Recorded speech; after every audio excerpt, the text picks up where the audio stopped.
जय हिंद. आज आपल्याला air पोल्युशनचा deadly impact जो की मानवांवरती होत आहे याबद्दल या व्हिडिओमध्ये सविस्तर जाणून घ्यायचं आहे. एअर पोल्युशन म्हणजे भारतामध्ये आता फक्त एक छोटी समस्या नाही, तर भारतामध्ये भयानक अशी समस्या तयार झाली आहे. याचा आपल्या शरीरावरती किती भयानक इफेक्ट व्हायला आहे.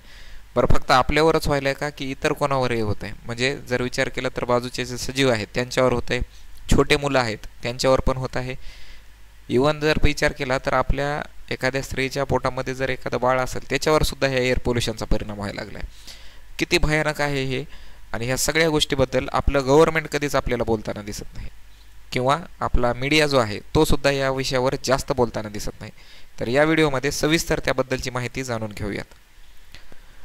एअर पोल्युशन इंडियामध्ये जर पाहिलं आपण तर बघा, भारत जगातील सर्वात प्रदूषित देशांपैकी एक आहे. WHO रिपोर्ट आहे. यावरती जी मी तुम्हाला माहिती सांगतोय ही एकदम ऑथेंटिक माहिती आहे आणि या माहितीला तुम्ही सुद्धा व्हेरीफाय करू शकता. ठीक आहे, रिपोर्ट्स वगैरे लावलेले आहेत. त्याच्यासमोर मी कोणाचा रिपोर्ट आहे, कधीचा आहे ते सुद्धा लावलेलं आहे. ठीक आहे, जगातील 20 सर्वात प्रदूषित शहरांपैकी 14 शहर हे भारतामध्ये आहेत. भारतात हवामान प्रदूषणामुळे दरवर्षी 16 ते 18 लाख मृत्यू होत आहेत. ठीक आहे, आता हे डायरेक्ट इनडायरेक्ट असतील. हा आकडा जो आहे तुम्ही म्हणताल की सर हे तर आम्हाला जाणवत नाही, तर हे डायरेक्ट इनडायरेक्ट इम्पॅक्ट आहेत. त्याच्यामुळं हा लॅन्सेंटचा रिपोर्ट आहे. लॅन्सेंट ही एक कंपनी आहे, ही एक संस्था आहे जी की प्रदूषणासंदर्भातले रिपोर्ट जारी करत असते. ठीक आहे, 10 पैकी 9 भारतीय जे आहेत हे अनसेफ एअरमध्ये सध्या श्वास घेत आहेत.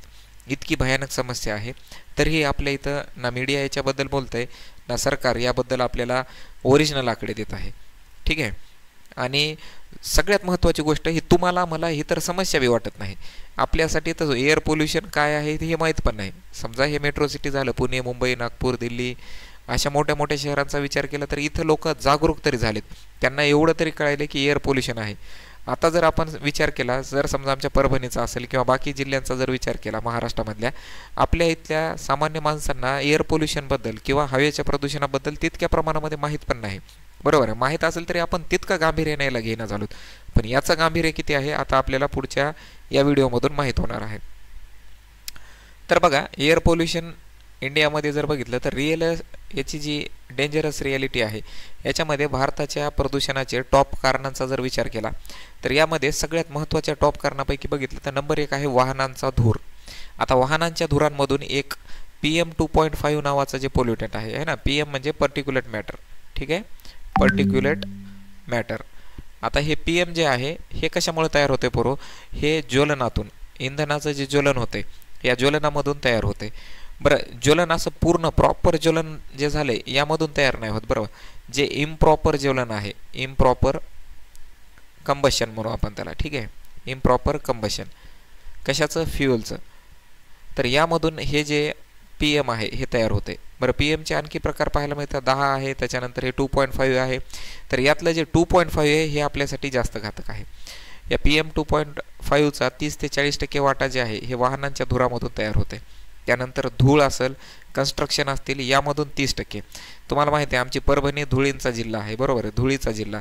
त्यामुळे आमच्या इथं ह्या PMचा जर विचार केला PM2.5 तर ह्याचं प्रमाण किती असणार आहे? हवेमध्ये जास्त असणार आहे. बरोबर आहे. दुसरी गोष्ट, परभणीचा AQI जर विचार केला, ह्या सगळ्यांना आपल्याला जे प्रदूषण आहे हे कोण सांगते तर याच्यासाठी एक AQI आहे, एअर क्वालिटी इंडेक्स. ठीक आहे, एअर क्वालिटी इंडेक्स. यामधून आपल्याला आपली हवा किती प्रदूषित आहे हे माहीत होत असते. ते तुम्ही गुगलवरती सर्च करू शकता, AQI आणि पुढं तुमच्या जिल्ह्याचं नाव. ठीक आहे, तुमच्या जिल्ह्याचं नाव टाका, त्याच्यामध्ये तुम्हाला तुमच्या जिल्ह्यामध्ये सध्या प्रदूषण किती आहे हे तुम्हाला माहीत होते. त्यानंतर thermal power plants. Thermal power plants आपल्यासाठी वीज निर्मितीसाठी महत्त्वाचे आहेत. त्यांच्यामधून सुद्धा आपल्या इथं प्रदूषण होत आहे. त्याच्यानंतर कचरा जाळणे. आपण जे गार्बेज बर्निंग करतो, उघड्यावरती कचरा जाळतो, यामध्ये टायर वगैरे जाळणं जे असेल ह्याच्यामधून तर जास्त प्रमाणामध्ये काय होते तर आपल्या इथं एअर पोल्युशन होते. त्याच्यानंतर स्टबल बर्निंग, पिकांची जाळपोळ करणे. जे पराली असेल किंवा उरलेले जे शेतामधले पिकं आहेत ना, त्यांना आपण ज्यावेळेस जाळतो तर जाळल्यानंतर त्याच्यापासून सुद्धा आपल्या इथं जबरदस्त असं प्रदूषण होते. इंडस्ट्रीयल स्मॉगचा एक विषय आहे. ठीक आहे, आणि वीज निर्मितीसाठी कोळसा जाळणे. थर्मल पॉवर प्लांट्स, वीज निर्मितीसाठी कोळशावर चालणाऱ्या गाड्या वगैरे जर असतील, आपल्या इथं जे इंजिन होते जुन्या काळात ते बंद करून आता डिझेल वगैरेवर चालणारे इंजिन आहेत, हे सुद्धा आपल्याला वीज निर्मितीच्या भारताच्या प्रदूषणाचं एक कारण पाहायला मिळते. ठीक आहे, पुढे बघा. आता हे PM2.5 म्हणजे नेमकं काय आहे? या PM2.5 वरच आपण चर्चा का करतोय? इथं कार्बन डायऑक्साईड पण आहे, मग कार्बन डायऑक्साईड तितका घातक नाही, ठीक आहे, जितकं हे PM2.5 आहे, म्हणून आपण याच्यावरती चर्चा करतोय सध्या. PM2.5 म्हणजे मृत्यूचं अदृश्य शस्त्रच आहे. याचा आकार 2.5 मायक्रॉन एवढा असतो. केसांच्या जाडीपेक्षा 30 पट बारीक आहे. विचार करा हे किती छोटा असेल. फुफ्फुसामध्ये जाऊन रक्तामध्ये मिसळतो. यामध्ये ज्यावेळेस PM2.5 ला आपण श्वसन करतो, श्वसन केल्यानंतर इथं जाऊन हे आपल्या रक्तामध्ये मिसळते. ठीक आहे, याचा थेट परिणाम जर बघितला तर हृदयविकार, फुफ्फुसांचा कर्करोग, स्ट्रोक, मेंदूंच्या पेशीवरती परिणाम, हे सगळे याचे डायरेक्ट परिणाम आहेत.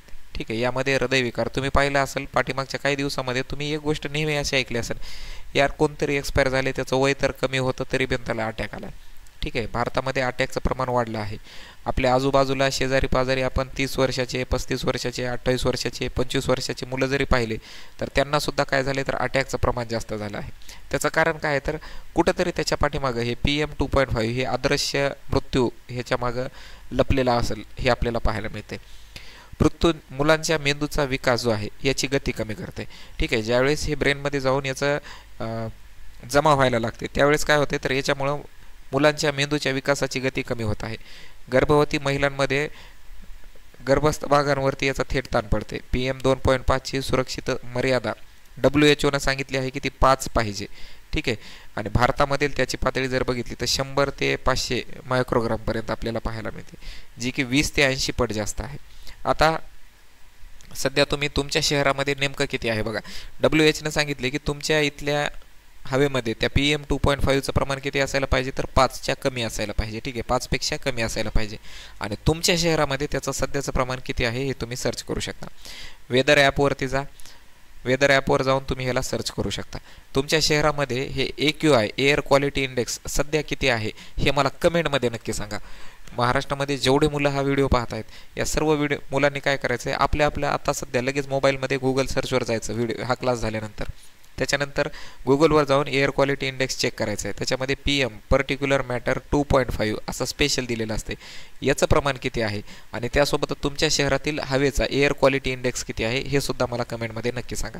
याबद्दल आपल्याला जनजागृती करण्यासाठी पुढच्या व्हिडिओमध्ये याच्यावर चर्चा करायची. त्यासाठी आपल्याला हे महत्त्वाचं आहे. ठीक आहे, आणि त्यावेळेला आपल्याला हे कामाला येणार आहे. लक्षात आलं पोरो? चला पुढं बघा. नॉर्थ इंडियामध्ये जर प्रदूषणाचा विचार केला याच्यावरती आपण सेपरेट एक्सप्लेनेशन बघू. उत्तर भारतामध्ये का जास्त आहे यामध्ये बघा. गंगा नदीचं जे मैदान आहे याचा मैदानाचा जो प्रदेश आहे याचं भौगोलिक स्वरूप जर बघितलं तर बोल डाऊन बेसिन आहे. ठीक आहे, यामध्ये धूर वर जात नाही, कारण बघा वरच्या साईडला काय आहे तर हिमालय आहे. या साईडला बघितलं तर आपल्याला पाकिस्तानमधले पर्वत पाहायला मिळतात. खालच्या साईडला काय आहे तर विंध्य पर्वत आहे आणि याच्यामध्ये आपल्याला गंगा नदीचा मैदानी प्रदेश पाहायला मिळतो. बरोबर आहे. तर इथं जी हवा आहे ही ह्या दिशेला पण नाही जाऊ शकत, वर या दिशेला पण नाही आणि ह्या दिशेला पण. ठीक आहे, तर काहीतरी प्रमाणामध्ये ही हवा काय होते इथं कंटॅमिनेट झाल्यासारखी आपल्याला पाहायला मिळते आणि त्यालाच आपण काय म्हणतो बोल डाऊन बेसिन म्हणतात त्याला. आणि धूर वर जात नाही, वातावरणामध्ये अडकतो, त्याच्यामुळे स्मॉग लेअर तयार होतात आहे ना. स्मॉगचे असे लेयर्स तयार होतात, धुक्याचे काय होतात लेयर्स तयार होतात, खालचा लेअर वरचा लेअर अशा प्रमाणे लेयर्स तयार होतात. त्याच्यानंतर दुसरा आहे स्टबल बर्निंग. पंजाब असेल, हरियाणा असेल, या महिन्यामध्ये सप्टेंबर ते नोव्हेंबर महिन्यामध्ये जे शेतीमधून जे उरलेले ज्याला आपल्या इकडे काय म्हणतात बघा धसकट वगैरे म्हणतात, आणखी पराली नाव एक आहे त्याला, हे जे आहे ना याला जाळल्यामुळं सुद्धा पंजाब आणि हरियाणा या भागामधून येणारा जे धूर आहे तो दिल्लीच्या दिशेने येत असतो आणि याच्यामुळं सुद्धा सप्टेंबर नोव्हेंबर महिन्यामध्ये प्रदूषण वाढलेलं पाहायला मिळते. किंवा 2.5 जे आहे PM2.5 याची पातळी 10 पटीनं वाढलेली पाहायला मिळते. त्याच्यानंतर थंडी, हवामान. ठीक आहे, ह्याचा इफेक्ट जर बघितला तर थंड हवेमध्ये धूर खाली बसतो, यामुळे टेम्परेचर इन्व्हर्शन होते. ठीक आहे, थंड हवा जर असेल तुम्हाला माहिती आहे थंड हवेमध्ये पार्टिकल एकमेकांच्या काय असतात जवळ येतात, तिथली डेन्सिटी कशी असते तर कमी असते आणि याच्यामध्ये काय होते तर हे जे पार्टिकल आहेत हे जास्त वर न जाता हे जमिनीच्या जवळपासच्या भागामध्ये काय होतात कंटॅमिनेट व्हायला लागतात आणि ह्याच्यामुळं काय होते तर जे प्रदूषण आहे हे आणखी वाढते. दुसरी गोष्ट बघितली तर वाहनांची संख्या, कन्स्ट्रक्शन, यामुळे धूळ जी आहे दिल्लीमध्ये 1 कोटीहून जास्त वाहने आहेत. फक्त दिल्लीचा विचार केला तर दिल्लीमध्ये 1 कोटीपेक्षा जास्त वाहने आहेत. म्हणजे विचार करा एका गाडीनं दररोजचं समजा 5 लिटर पेट्रोल जाळले. ठीक आहे, तर 5 लिटर पेट्रोल जाळल्यामुळं दररोजचं 1 कोटीपेक्षा जास्त म्हणजे 5 कोटी लिटर पेट्रोल जाळत आहेत. आणि याच्यामधून आपण एक असं साधं गणित लावण्यासाठी बघू, एका 5 कोटी लिटर जे जाळले त्याच्यामधून जर आपण विचार केला तर प्रत्येक गाडीमधून फक्त 1 किलो त्याच्यामधून पोल्युशन बाहेर निघले असं समजू आपण.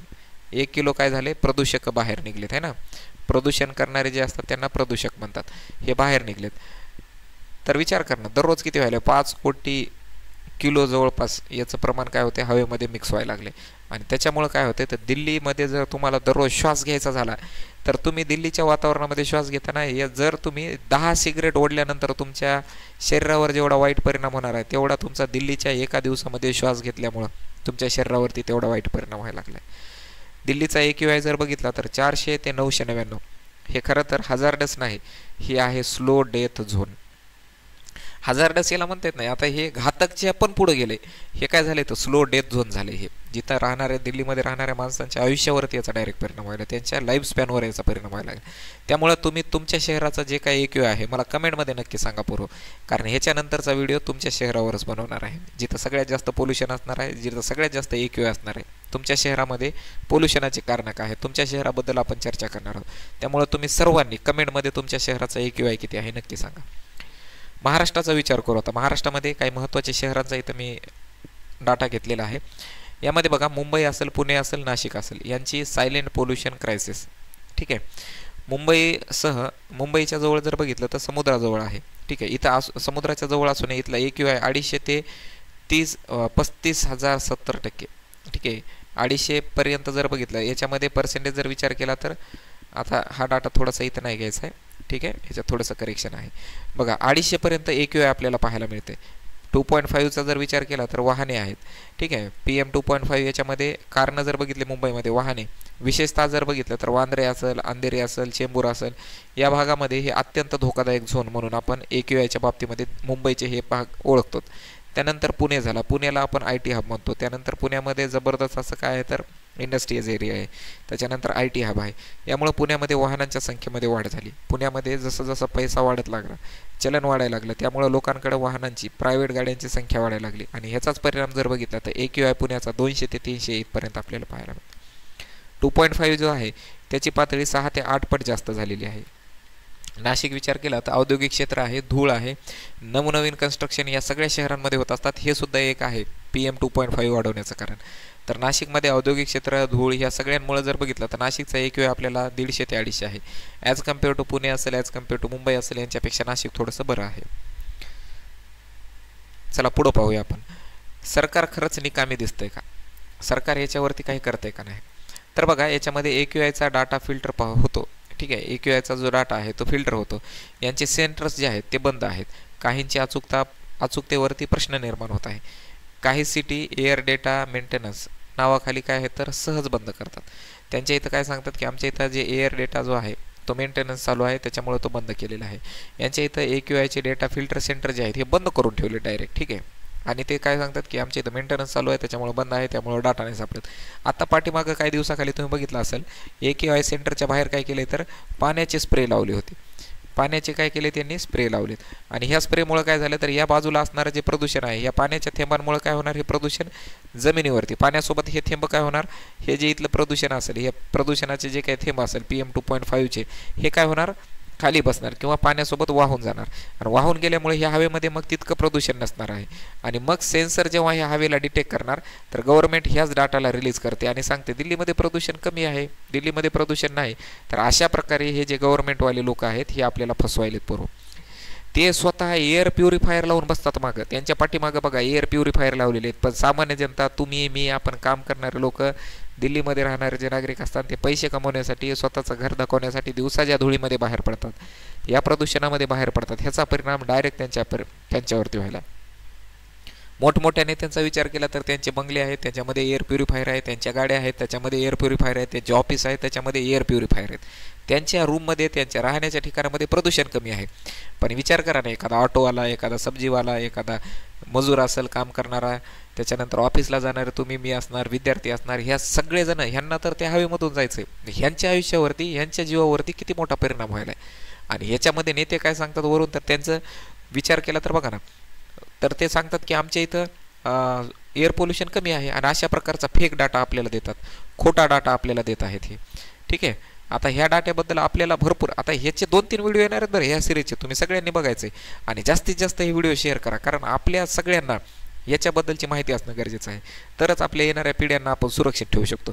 जर तू आणि मी आपण जर जागरूक असेल ना, तरच आपण येणाऱ्या जनरेशनला सांगू शकतो की नाही भाई प्रदूषण आहे ना, हवेचं प्रदूषण आता धोकादायक झाले, त्याच्यासाठी आपल्याला सोल्युशन काढावं लागेल. आपल्याला माहीत झालं तरच आपण आपल्या गव्हर्नमेंटला बोलू शकतो. उद्या जर तुमच्याकडे एखादा तुमचा नगरसेवक असेल, उद्या जर तुमच्या इकडे एखादा आमदार असेल, खासदार असेल, मत मागायला आला ना, त्यावेळेस तुम्ही त्याला ही गोष्ट नक्की सांगा की भाई आम्हाला रस्ते, नाली, पाणी हे देतो, हे सांगण्यासोबतच आम्हाला तू पर्यावरण कसं देणार आहे, आम्हाला स्वच्छ हवा देणार आहेस का, आम्हाला जसं आपण जॉब वगैरे हे आपल्या बेसिक रिक्वायरमेंट सांगतो, त्याच्यासोबत आता आपल्याला भविष्यामध्ये स्वच्छ हवा, स्वच्छ प्रदूषण विरहित हवा जी असणार आहे, स्वच्छ असं इन्व्हायरमेंट आम्हाला देणार का, हे सुद्धा आपल्याला प्रश्न भविष्यामध्ये येणाऱ्या सरकारला विचारावं लागणार आहेत. पुढचा पॉईंट बघू. पोल्युटिंग इंडस्ट्रीजला जे आहेत यांना नोटीस देतात, पण याच्यावरती ॲक्शन काहीच नाही. ज्यांनी प्रदूषण करणारे आहेत त्यांच्या कारखान्यामधून बाहेर निघणारा जे धूर आहे, याच्यामध्ये बघा पाठीमागं तुम्हाला दिसतं, याच्यामध्ये धूर आहे, इथून धूर जे बाहेर निघतोय, या धुरामध्ये जे चिमण्या आहेत या चिमण्यांवरती बंदी आणलेली आहे. पण तरी पण त्याच्यावरती जे काही हे प्रदूषण बाहेर जाते, समजा एक चिमणी लावलेली आहे, याच्यामधून हे पर्टिक्युलर मॅटर बाहेर जाते, तर यांच्यासाठी एक फिल्ट्रेशन नावाची इथे एक फिल्टर लावावं लागते की जे ह्या पर्टिक्युलर मॅटर जे आहे याला बाहेर जाण्याच्या अगोदर याला इथंच थांबवणार. तर हे आपल्या इथं सगळींकडे लावलेले नाहीत. दुसरी गोष्ट बघितलं, व्हेकल इमिशन टेस्टिंग जे आहेत हे फक्त दिखावा आहे. तुम्हाला माहिती आहे, तुमच्यासमोर माझ्यासमोर आपल्याला, आपण कितीतरी गाड्या चालवतो, दररोज गाड्या चालवतो. गाडी चालवत असताना जर आपण विचार केला तर आपल्याला PUC आहे, पोल्युशन अंडर कंट्रोल, याचं सर्टिफिकेट मागतात का, तर नाहीत मागत. याचं सर्टिफिकेट तर चेक पण करत नाहीत. उगा सरकार कधीतरी ॲक्टिव्ह होते, कोणीतरी एखाद्या वेळेस सुप्रीम कोर्टामध्ये कुठेतरी केस टाकली, कंप्लेंट टाकली, त्यावेळेस सरकार काही दिवसापुरतं ॲक्टिव्ह होते. 10-12 दिवस PUC भयानक चेक करतात. चेक केल्यानंतर PUC चेक करणाऱ्याची मशीन बरोबर आहे का नाही माहिती नाही, डाटा बरोबर आहे का नाही ते माहिती नाही, आणि मग 10-12 दिवस ॲक्टिव्ह होतात, थोडेफार पैसे घेतात, सोडून देतात गाड्यांना, बरोबर आहे. पण फक्त काय करतात तर दिखावा करतात, याच्यावरती ॲक्शन काहीच होत नाही. त्याच्यानंतर प्रोजेक्ट सुरू, अर्धवट बांधतात. उदाहरण बघितलं तर दिल्लीमध्ये स्मोक टावर्स बांधले, ठीक आहे, पण पुढं काय झाले, बांधकाम संपलं, विषय सरकार बदलली, विषय खतम झाला. पुढं याचे कारण बघितले तर पॉलिटिकल विल नाही. या नेत्यांकडे असं आपल्याला देण्यासारख्या अशा गोष्टी त्यांच्याकडे नाहीत. त्यांना फक्त त्यांच्या काहीतरी जातीवाद करायचं, एखाद्या मोठ्या एरियापुरतं राजकारण करायचं आणि त्यांना त्यांच्या सत्ता निवडून आणायच्या, त्यांना त्यांच्या लेकराचं भविष्य बनवायचं. त्यांचे लेकरं बाहेर देशामध्ये, जिकडे चांगली हवा आहे, जिकडे चांगलं पोल्युशन नाही, जिकडे पोल्युशन नाही अशा देशामध्ये त्यांचे लेकरं शिकायले. या प्रदूषित हवेमध्ये तुमचे, माझे, आपल्या सर्वांची, आपण इथं जे शिकत असतो आपले लेकरं शिकत असतात, यांच्यासाठी हे धोकादायक आहे.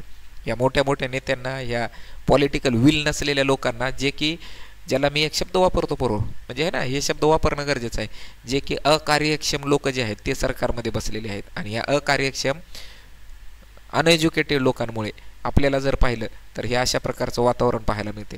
जर आपण बाजूच्या देशांचा विचार केला, बाकीच्या देशांचा विचार केला, तर त्या देशांमध्ये हवेची क्वालिटी किती चांगली आहे. ठीक आहे. आता लगेच मला बाजूच्या त्या भुरट्या पाकिस्तानचं आणि बांगलादेशचं सांगू नको, म्हणजे जर बांगलादेश पाकिस्तान आपल्यापेक्षा माग, ते देशच आहे, ते गेलेली कॅसेट आहेत. ठीक आहे. तुम्हाला विचार करत असताना बाकीच्या मोठ्या देशांसोबत, आपला देश मोठा आहे ना, तर मग मोठ्यासोबत बोलायचं. आपली बरोबरी कधीच बारक्या चिलर संघ करायची नाही, बरोबर आहे. आपली बरोबरी आपल्यापेक्षा मोठ्यासोबत, आपल्या बरोबरीच्या सोबत करायची.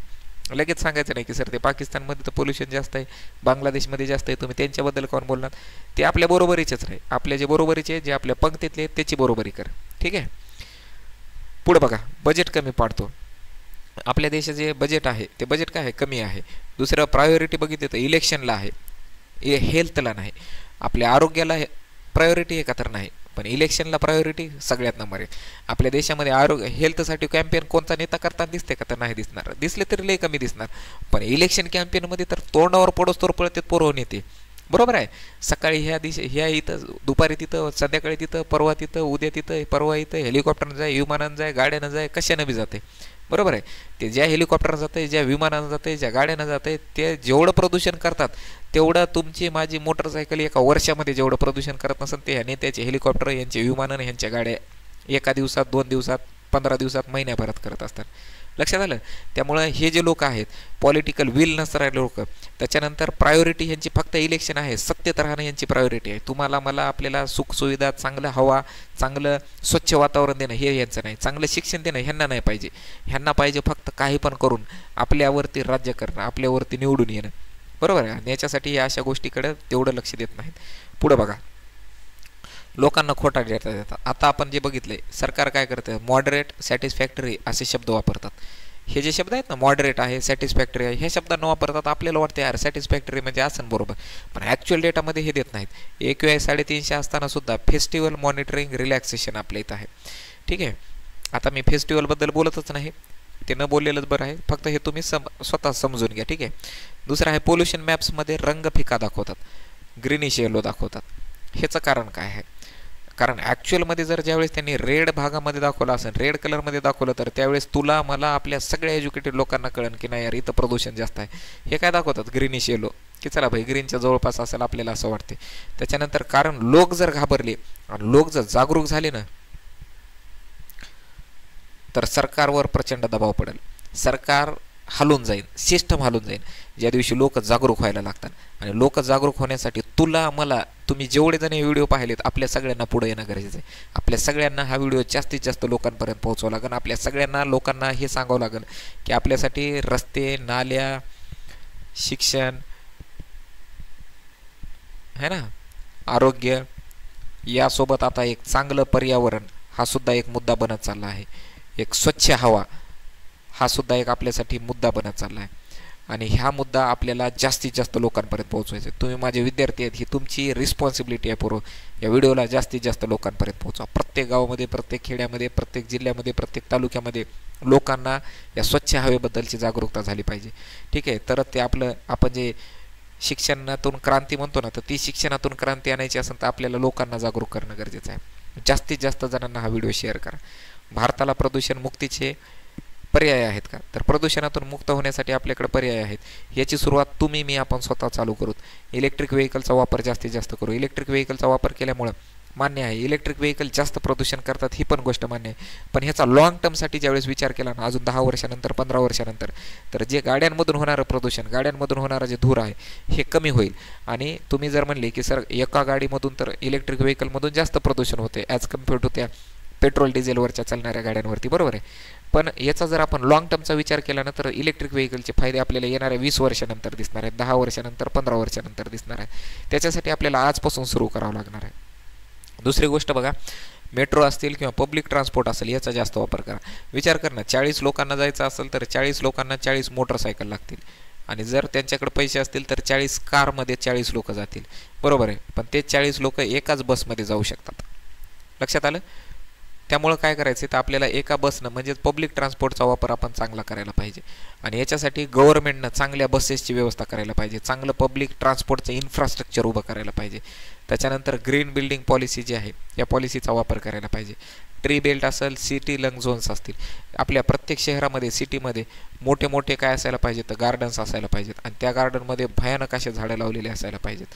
याच्यामध्ये दररोज लोकांनी वॉक केल्यानंतर किंवा हे जे झाडं आहेत हे जास्तीत जास्त प्रदूषणाला काय करू शकतात तर स्वतः म्हणजे या प्रदूषणाला ओढून घेऊन इथलं प्रदूषण कमी करू शकतात, ज्याला आपण सिटी लंग झोन म्हणतो. म्हणजे जसं आपलं लंग आहे, जसं आपलं फुफ्फुस आहे, तसं हे जे झाडं असतील हे काय करतील, जास्तीत जास्त ऑक्सिजन देतील, फ्रेश हवा शहरांच्या मध्ये देतील, बरोबर आहे. याच्या बाजूला मग बिल्डिंग असले तरी हरकत नाही.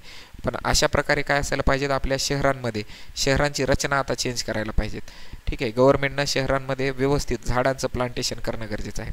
डस्ट कंट्रोलसाठी वॉटर स्प्रिंकलरचा वापर करावा लागेल. रस्त्यांवरती काय करावं लागेल, पाण्याचे आपल्याला स्प्रिंकल्स लावावं लागेल. या स्प्रिंकल्समध्ये काय व्हावं लागेल तर धुळीचे पार्टिकल त्याच्यामध्ये अडकून ते खाली पडतील. आणि ह्या पाण्याची हे जे खाली पडलेले पार्टिकल आहेत हे पाण्यासोबत वाहून जाऊन यांच्यासाठी एक ड्रेनेज सिस्टम असायला पाहिजे, जी की नालीमध्ये ते धुळीचे पार्टिकल जाऊन त्यांना आपण शहराच्या बाहेर काढू शकतो. कचरा जाळण्यावरती 100% बंदी आणायला पाहिजे. कचरा ह्याला कचरा गाडीमध्ये टाकायला पाहिजे. नंतर महानगरपालिका त्याला नेऊन त्याचं व्यवस्थित त्याचं सॉर्टिंग करून त्याच्यापासून रिसायकल होणारं मटेरियल आहे त्यांना वेगळं करणं.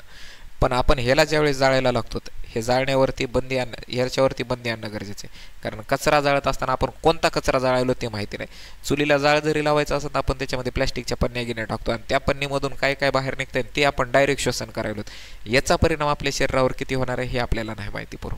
ठीक आहे. त्यामुळं कचरा जाळण्यापासून तुमच्या आजूबाजूच्या लोकांना पण काय करा तर थोडंसं सतर्क करा, सावध करा. आणि सोलार आणि विंड याचा आपण वापर करावा लागणार आहे. सोलार एनर्जी असेल, विंड एनर्जी असेल, याचा वापर करून कोल एनर्जी म्हणजे कोळशाचा उपयोग कमी करणं हेच आपल्याला येणाऱ्या भारताला भविष्यामध्ये प्रदूषणापासून वाचवण्यासाठी, आपल्या येणाऱ्या पिढ्यांना सुरक्षित ठेवण्यासाठी हे पर्याय तुम्हाला मला आपल्या सगळ्यांना करावं लागणार आहेत. लक्षात यायले का? आणि ही जनजागृतीपूर्व जशी आता तुम्हाला ही माहिती भेटायली ही जास्तीत जास्त लोकांपर्यंत पोहोचवणं ही आपली गरज आहे. पुढं बघा, clean air basic human right. ही जी स्वच्छ हवा आहे ही आपली मानवाचा अधिकार आहे. ठीक आहे, हे मानवाचा बेसिक अधिकार आहे. भारतीय नागरिकांना श्वास घेण्याचा हक्क आहे आणि तो पण स्वच्छ हवेमध्ये श्वास घेण्याचा हक्क आहे. फक्त जिवंत राहण्यासाठी ऑक्सिजन सिलेंडर लागत असेल तर ही सभ्यता नाही, ती आपल्या अपयशाची कहाणी आहे.